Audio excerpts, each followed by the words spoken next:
Good morning, students, and welcome. Today we are going to start 4.1. Our thing of beauty is a joy forever. This is our first lecture after the Diwali vacation. Let's start. Here are some of the warming up questions. Fill in the acoustics with names of the things related to nature. Nature से related कुछ चीज़ हमें names लिखने हैं. Beauty is the words given to you and you have to start with that. B से क्या होता है, B से and everything you have to mention over there. This is your warming up questions. Now let's move to the poem. It's a poem, a thing of beauty is a joy forever. John Keats, 1795 to 1821, an English poet, was one of the most popular of all the British romantic poets. His poems was characterized by imaginary for nature, but that appealed to one's senses. The present poem is the first stanza of a longer poem, Endymion, based on the Greek mythology. The first line has become proverbial. The poem was the first published in 1881. तो ये एक poem है. This is a part of the poem. The present poem is the first stanza of a longer poem. This is the first stanza of a longer poem. Endymion, based on the Greek mythology. एक Greek mythology के ऊपर based एक ये है poem है. उसके ऊपर उसमें से एक छोटा सा अंश लिया है. It's a part of taken the first stanza from that poem. The first line has become proverbial. The poem was first published in 1818. ये जो poem publish हुआ था 1818. And John Keats is the poet of this poem. Okay. A thing of beauty is a joy forever. Its loneliness increases. It will never passes into nothingness, but still will keep a bower quiet for us and a sleep full of sweet dreams and health and quiet breathing. Therefore, on a weary morrow, are we wreathing a flowery band us to the earth, spite of despondence of the inhuman dearth, of noble natures, of the gloomy days, of all the unhealthy and over darkened ways, made for our searching. Yes, in spite of all, some shape of beauty moves away the path. From our dark spirits, such the sun, the moon, trees old, and the young sprouting of shady bough, for simple shape and such shade daffodils with the green world they live and clear heads, that for themselves a cooling covert make against the odd season the mid-forest break, rich with sprinkling of a fair musk rose blooms, and such too is the grandeur of the domes we have imagined for the mighty day, all lovely tales that we have heard or read, and endless fountains of a immortal dream pouring unto us from the heavens spring.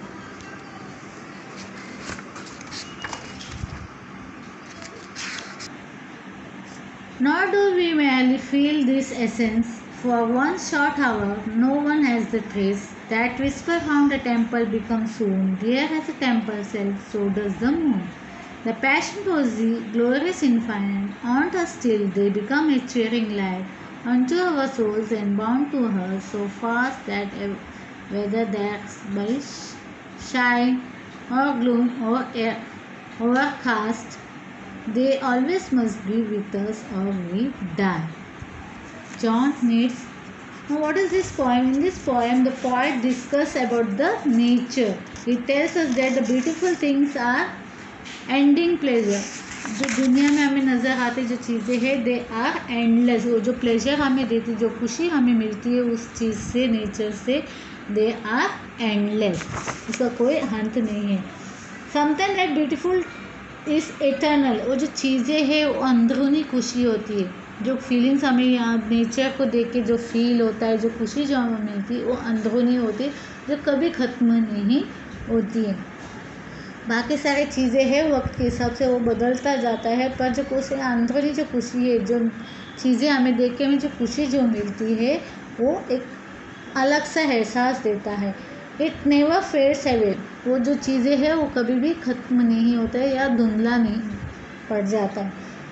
But it is enhance with the passage of time, जैसा वक्त बीतता जाता है, जैसे हमारे कुछ अगर आपकी लाइफ में कुछ अच्छी घटना घटी है, हम उसको क्या बार बार याद करते रहते हैं और वो चीज़ें हमें खुशी देती रहती है।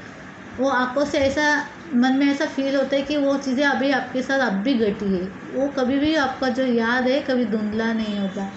आपके बचपन की खुशियाँ, वट एवर फील, वो सारी खुशियाँ आपके आंखों के सामने ऐसा गुजरती है जैसे कि आप मानो वो अब भी आपके सामने से अब भी हो चुकी है। तो वो कभी भी आपके धुंधला नहीं हो जाता, इसकी जो ये रहती है मेमोरीज रहती है वो कभी धुंधला नहीं पड़ जाते, बल्कि जैसे वक्त बीतता जाता है वो चीज़ें और ज़्यादा निकल के सामने आती है। It hacks like a pleasant शेरी, वो किस तरह हैक करता है, see it's acts like a pleasant शेरी, मतलब एक पेट जो आपको छाव देता है उस तरह वो आपकी जो चीज़ सोच है, आपकी जो ये खुशी की जो फीलिंग है उसको चेरिश करके उसको संभाला जाता है उसे। Helping all the living creatures to sleep peacefully, जिस तरह एक पेड़ क्या है उसकी छाया देता है, हर एक चीज़ को उसके नीचे जो रहती है उसको छाया देती है, उसको खुशी देती है, और ताकि वो बाकी जो क्रीचर्स है वो आराम से वहाँ पे सो सके, अपने एक सपने संजो सके, इसके लिए। उसी तरह ये जो है आपकी जो अंदरूनी खुशी है वो आपको उतनी ही चेरिश करती है, वो खुश दिलाती है, आपको एक एहसास, एक प्यारा सा एहसास देता है।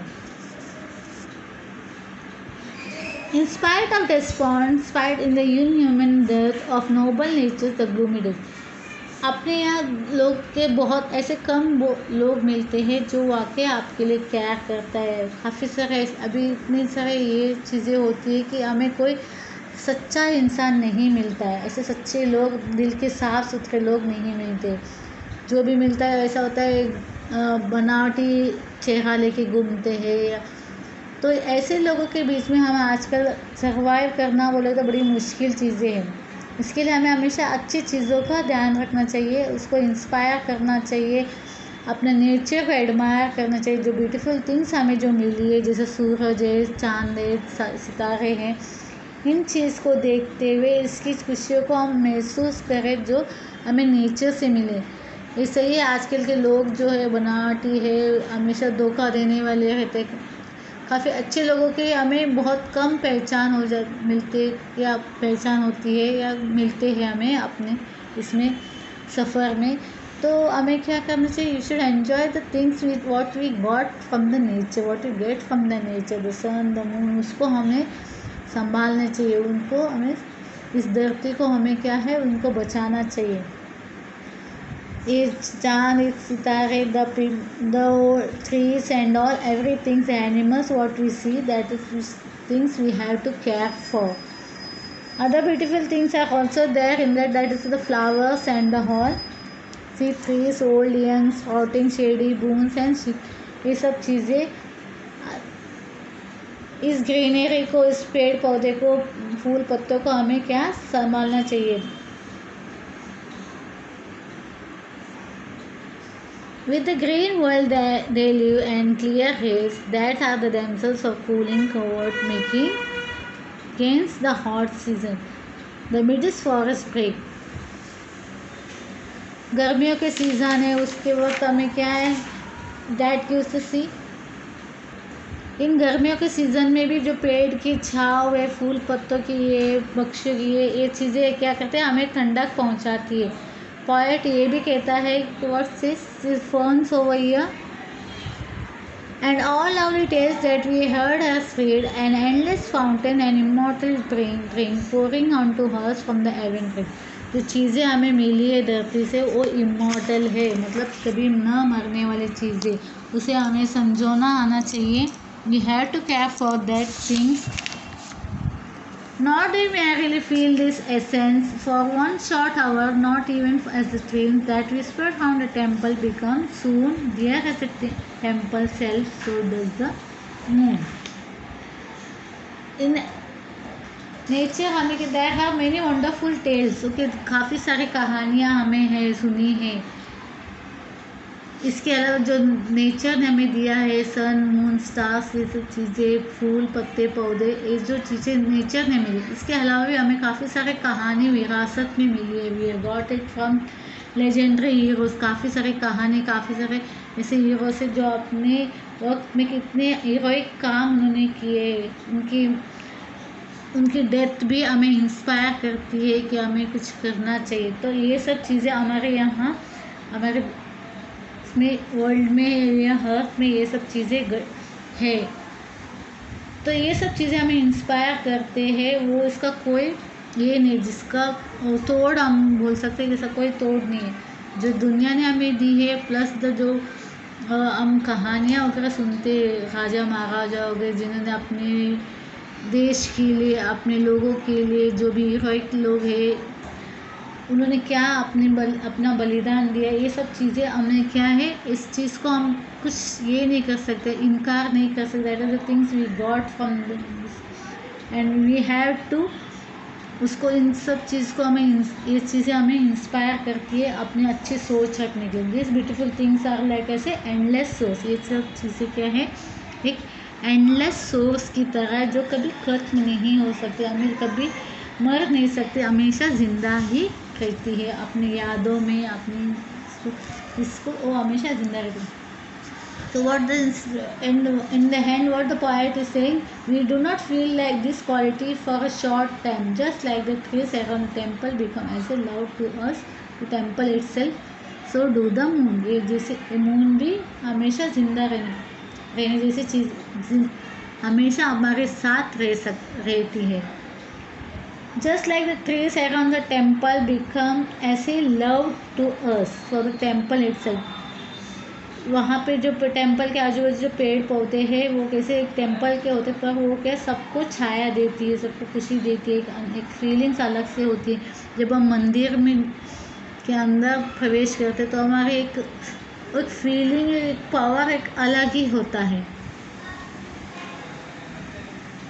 So do the moon, the passionate poetry and the infinite glories of the nature remain with us continuously. वो जो नेचर का जो देन है वो हमेशा अपने साथ कायम रहता है. They remain with us, inspiring and motivating us. तो पॉइंट लास्ट में क्या कहते हैं, ये सब चीज़ें हमें हमेशा इंस्पायर करते हैं, मोटिवेट करते हैं और हमें खुशी रखते हैं. टिल वी सर्वाइव, जब तक हम जिंदा है ये सब चीज़ें हमें इंस्पायर करते, मोटिवेट करते जीने के लिए, कुछ अच्छा चीज़ करने के लिए. That is what it is mention in this poem. Okay, I hope you got this poem. There are some of the meaning, just please go through that meaning so that you can understand it much better. Some of the assignments you have to do, complete the assignments given in your textbooks, and we will see you and meet you in the next lecture.